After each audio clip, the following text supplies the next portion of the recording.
La gloire soit rendue à notre Dieu, lui qui nous a donné encore la force de se retrouver encore au devant de vous. Bien-aimés, je crois bien que ça fait un bout de temps que nous avions commencé nos émissions à travers les réseaux sociaux, une mission que l'Éternel nous a envoyée. Et ça fait un temps qu'on avait arrêté parce que il y avait un petit souci, mais l'Éternel nous a fait grâce. Nous avons arrangé ça et aujourd'hui, nous reprenons nos émissions. Alors, depuis un moment, on parlait sur un thème qui est intitulé « La délivrance sur l'esprit des maris et femmes bénies ».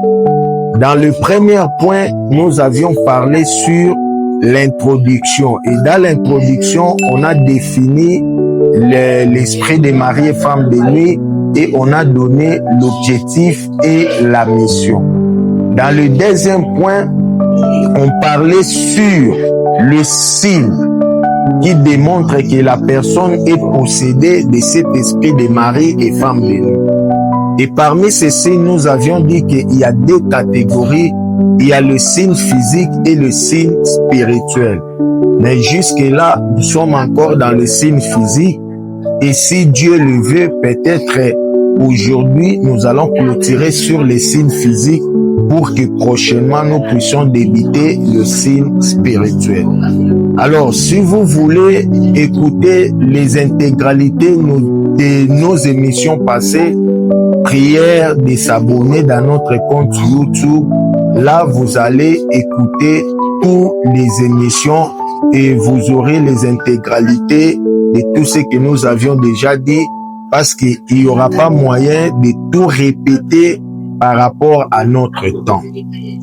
Et notre émission d'aujourd'hui, nous avons encore quelques signes que nous allons parler par rapport à l'esprit des maris et femmes bénies. Comment reconnaître que quelqu'un est possédé de l'esprit des maris et femmes bénies lorsque la personne est née des parents sorciers? Lorsque vous êtes né des parents sorciers ou vos parents sont des esprits humains, là, vous êtes candidat d'être possédé de l'esprit des maris et femmes bénies. De nature, tous les enfants filles s'attachent plus à leur papa et tous les garçons s'attachent plus à leur maman. Mais lorsque un parent est sorcier, vous allez remarquer du côté papa, elle va accentuer l'amour envers sa fille. Elle va empêcher que sa fille ne puisse pas se marier. Elle va compliquer tous les fiancés que la fille va apporter à la maison. Il va exagérer la dot. Jusqu'à ce que même si sa fille se marie, il va lui dire, si là-bas ça ne tient pas, rentre ici, tu as encore de la place. Bien-aimé, même un adage français qui dit, tout excès nuit. L'amour c'est bien, l'affection c'est bien, mais lorsque ça déborde, ça ne va pas bien finir. Donc, un papa qui est le mari de sa fille spirituellement, il va compliquer sa fille pour qu'elle ne se marie pas. Deuxièmement, le garçon que sa mère l'a possédé par l'esprit des femmes bénies, ce garçon-là va s'attacher plus à sa mère qu'à sa femme.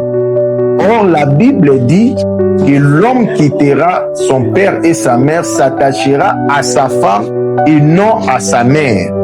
Mais vous allez remarquer que cet homme qui est possédé de l'esprit des femmes bénies, elle va plus s'attacher à sa mère. Tous les conseils, c'est sa mère. Sa caisse, c'est sa mère. Sa femme sera là que pour lui donner des enfants, mais les restes de choses, elle va plus s'attacher à sa mère. Comprendre directement que les parents sont des sorciers et ils ont possédé la vie de leurs enfants.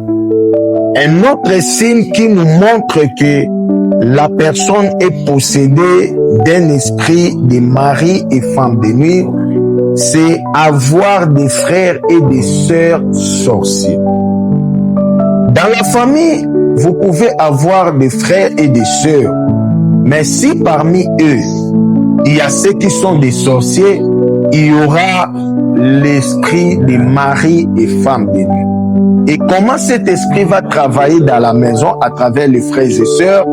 Là, lorsque je parle de la famille, je vois la famille restreinte ainsi que la famille élargie, voire même des cousins, des cousines, ce sont des frères et des sœurs. Le diable va introduire l'esprit de l'inceste. Vous allez voir que les filles vont commencer à mal s'habiller devant leurs frères.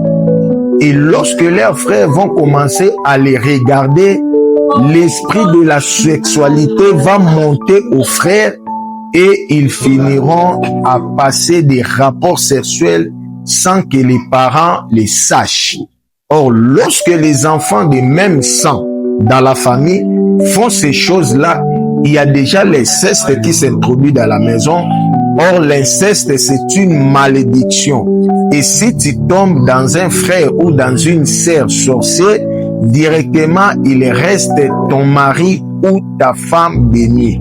C'est pourquoi les parents, nous devons veiller sur nos enfants filles, même les garçons, pour que ce genre d'affection entre eux ne puisse pas aller au-delà.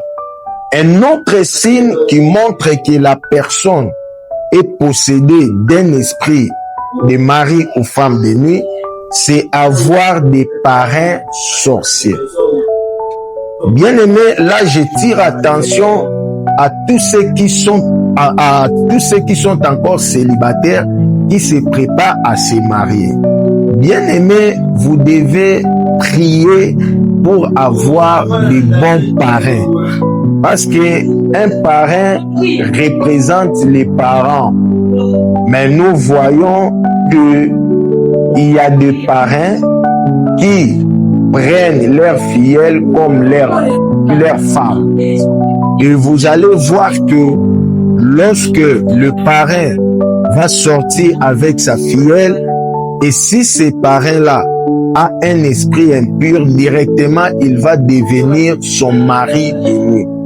Nous voyons beaucoup de mariages qui se divorcent avant même le temps. Il y a beaucoup de mariages qui se divorcent précocement. Pourquoi? À cause du choix des mauvais parrains. C'est pourquoi il faut premièrement beaucoup prier pour avoir des bons parrains.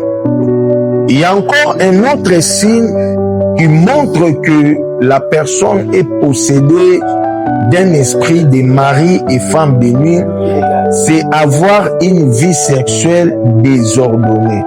Lorsque je parle d'une vie sexuelle désordonnée, je vois l'esprit de l'impudicité.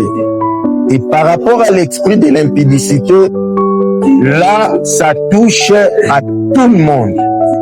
Il y a les non-mariés, il y a le marié, il y a les enfants de Dieu, il y a les serviteurs et les servantes de Dieu, il y a voire même les ministres de Dieu.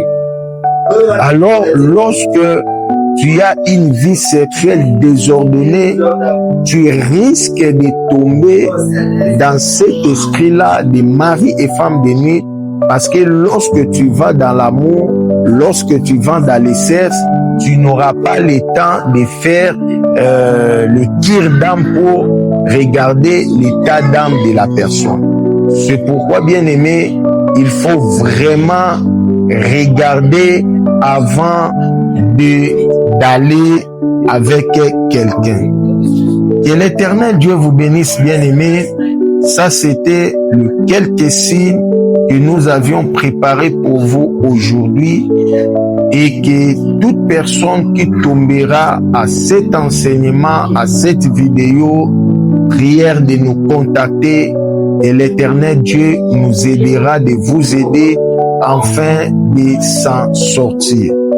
Que l'Éternel Dieu vous bénisse et à la prochaine.